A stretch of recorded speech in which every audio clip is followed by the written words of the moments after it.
The world shudders at the mention of clowns. What was once a symbol of joy and laughter has, over the years, transformed into an icon of fear and dread.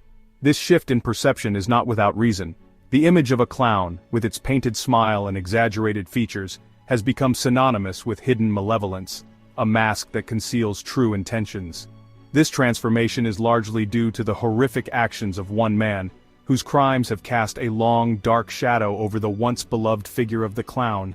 The image, once associated with laughter and joy, now evokes a chilling dread thanks in part to the horrific crimes of John Wayne Gacy. Gacy, a man who seemed to embody the spirit of community and festivity, was, in reality, a monster hiding in plain sight.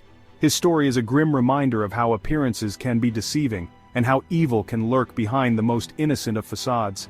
Gacy, a seemingly ordinary man who moonlighted as a clown at children's parties, was in reality a ruthless predator hiding in plain sight. He was known in his community as a friendly and helpful neighbor, often seen entertaining children at local events. But behind this mask of normalcy lay a dark and twisted mind capable of unimaginable horrors. Gacy's dual life as a beloved entertainer and a cold-blooded killer is a chilling testament to the depths of human depravity. His suburban Chicago home was a facade concealing a gruesome truth, the bodies of 29 young men and boys buried beneath its foundation. This house, which from the outside appeared to be a typical suburban residence, was in fact a house of horrors. The discovery of these bodies sent shockwaves through the community and the nation, revealing the extent of Gacy's monstrous acts. The sheer number of victims and the brutality of their deaths painted a horrifying picture of a man who had managed to evade suspicion for years.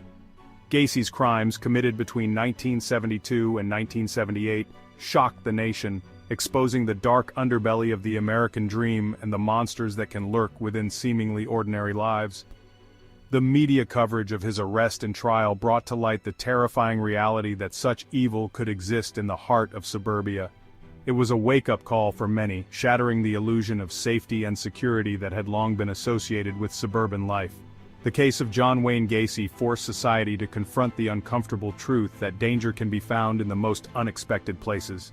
This is the story of John Wayne Gacy, the killer clown, a man whose gruesome legacy continues to haunt us.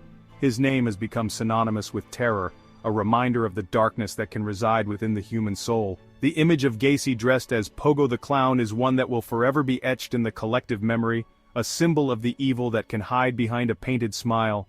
His trial and subsequent conviction brought some measure of justice, but the scars left by his actions remain deep and painful. It's a journey into the heart of darkness, exploring the making of a murderer, the hunt for a cunning predator, and the indelible mark his crimes left on the victims, their families, and a nation, forever changed. The story of John Wayne Gacy is not just a tale of horror but also a sobering reminder of the resilience of the human spirit. The families of the victims, despite their unimaginable loss, have shown incredible strength and courage in the face of such tragedy. Their stories, and the memories of those who were lost, serve as a powerful testament to the enduring impact of Gacy's crimes. This journey into the shadow of a killer clown is a stark reminder of the fragility of innocence and the ever-present potential for darkness in the world around us. John Wayne Gacy's path to becoming a notorious serial killer was a twisted one, paved with a troubled childhood and early signs of aberrant behavior. Born in Chicago in 1942, Gacy's upbringing was far from idyllic. His father, an alcoholic and abusive man, constantly belittled and physically abused young John, instilling in him a deep sense of inadequacy and a desperate need for approval. Gacy's attempts to connect with his father were met with rejection, further fueling his resentment and anger. As a child, Gacy exhibited disturbing behavior, torturing animals, and displaying an unhealthy fascination with death. These early warning signs, however, went largely unnoticed, or were dismissed as mere boyhood antics. In the early 1970s, John Wayne Gacy's dark fantasies escalated into a horrifying reality. The seemingly ordinary man, known for his community involvement and friendly demeanor, harbored a sinister secret that would shock the nation. He established a pattern, luring young men and boys, often troubled runaways or those seeking work, to his Norwood Park home with promises of employment, drugs, or alcohol. Gacy's charm and persuasive nature made it easy for him to gain their trust, making his home a trap from which few would escape. Once inside, Gacy, sometimes dressed as his alter ego Pogo the Clown, would overpower his victims, often using a ruse involving handcuffs and a magic trick. He would convince them to put on the handcuffs as part of a magic act, only to reveal that there was no trick to escaping them. He would then subject them to unimaginable torture, including sexual assault, before ultimately killing them, usually by strangulation. The terror and pain inflicted on his victims were beyond comprehension, leaving a trail of broken lives and shattered families. Gacy went to great lengths to conceal his crimes. He meticulously cleaned the crime scenes, using bleach and other chemicals to erase any evidence. His meticulous nature and attention to detail made it difficult for authorities to connect the dots initially. He buried most of his victims in a crawl space beneath his house, the stench of decay masked by quicklime and plastic sheeting. The crawl space became a mass grave, a silent witness to the horrors that had unfolded above. He disposed of others in the nearby Des Plaines River, believing the water would wash away his sins. The river, a place of natural beauty, became a dumping ground for his dark deeds, a stark contrast to the serene surroundings. The discovery of bodies in the river eventually led to a massive investigation, with police scouring the area for more evidence. Divers searched the murky waters while officers combed the riverbanks, piecing together the gruesome puzzle of Gacy's crimes. Gacy's arrest and subsequent trial captivated the nation as the full extent of his atrocities came to light. The courtroom was filled with the families of victims, seeking justice for their lost loved ones. Gacy's calm demeanor in court was chilling, a stark reminder of the evil that had lurked behind his friendly facade.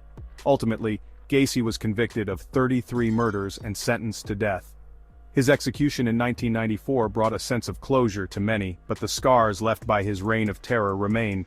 The story of John Wayne Gacy serves as a grim reminder of the darkness that can hide behind a mask of normalcy. Despite his meticulous efforts, Gacy's facade began to crumble. Neighbors noticed the overpowering stench emanating from his house, and his behavior became increasingly erratic. He was arrested for sexual assault in 1968, serving a mere 18 months of a 10-year sentence.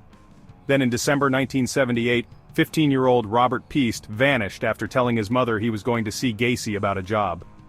Piest's disappearance sparked a full-scale investigation, with Gacy emerging as the prime suspect. As police investigated, they uncovered a horrifying trail of evidence. Witnesses came forward with stories of missing boys last seen with Gacy. A search warrant executed on Gacy's home revealed the gruesome truth. Section 5. Behind the Gavel. Justice and its Price. This section delves into the intricate and often harrowing journey of seeking justice in the face of heinous crimes. John Wayne Gacy's trial began in February 1980 and captivated a horrified nation. The media coverage was extensive, and the public's interest was piqued by the sheer brutality of his crimes. Prosecutors presented a mountain of evidence, including the testimony of survivors, who recounted their harrowing experiences with Gacy. Their bravery in facing their tormentor was a pivotal moment in the trial. Forensic analysis played a crucial role in linking Gacy to the victims. The meticulous work of forensic scientists provided undeniable proof of his guilt, piecing together the grim puzzle of his crimes. The gruesome discovery of the bodies beneath his house shocked the nation. The sheer number of victims and the methodical way in which they were buried painted a chilling picture of Gacy's depravity. Gacy's defense team attempted to portray him as insane, hoping to avoid the death penalty. They argued that his actions were the result of a disturbed mind, but their efforts were in vain. The jury, after hearing all the evidence and testimonies, was unconvinced by the insanity plea. Their solemn faces reflected the gravity of the decision they had to make. In March 1980, Gacy was found guilty of 33 counts of murder, making him one of the most prolific serial killers in American history. The courtroom erupted in a mix of relief and sorrow as the verdict was read. Gacy's name was etched into the annals of infamy, alongside other notorious serial killers. His crimes left an indelible mark on the collective consciousness of the nation. He was sentenced to death for 12 of the murders, a decision that was met with both approval and controversy. The death penalty debate was reignited, with Gacy's case at the center of it. In addition to the death sentences, Gacy received multiple life sentences for the other murders. This ensured that he would never walk free again, providing some solace to the families of the victims. Gacy spent the next 14 years on death row, a period marked by numerous legal battles. he continued to appeal his sentence, maintaining his innocence despite the overwhelming evidence against him. The legal appeals process was long and arduous, with Gacy's case going through multiple courts. He wrote numerous letters, proclaiming his innocence and seeking a reprieve, but his pleas fell on deaf ears. To understand the mind of John Wayne Gacy, we must delve into his psyche. What drove him to commit such heinous acts? Was it a troubled childhood, a fractured sense of self, or something far more sinister lurking beneath the surface? These questions continue to puzzle experts and haunt the memories of those who encountered him.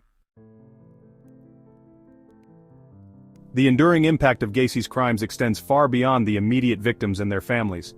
Communities were left in shock, trust was shattered, and the very fabric of society was tested.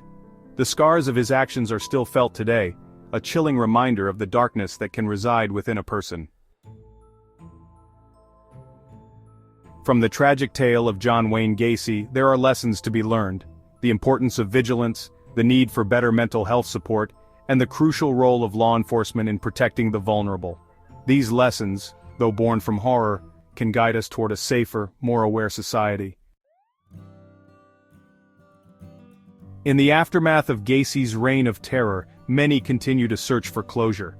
Families of the victims seek peace, communities strive to heal, and the world tries to make sense of the senseless. It's a journey that may never truly end, but with each step, we move closer to understanding and hopefully to healing.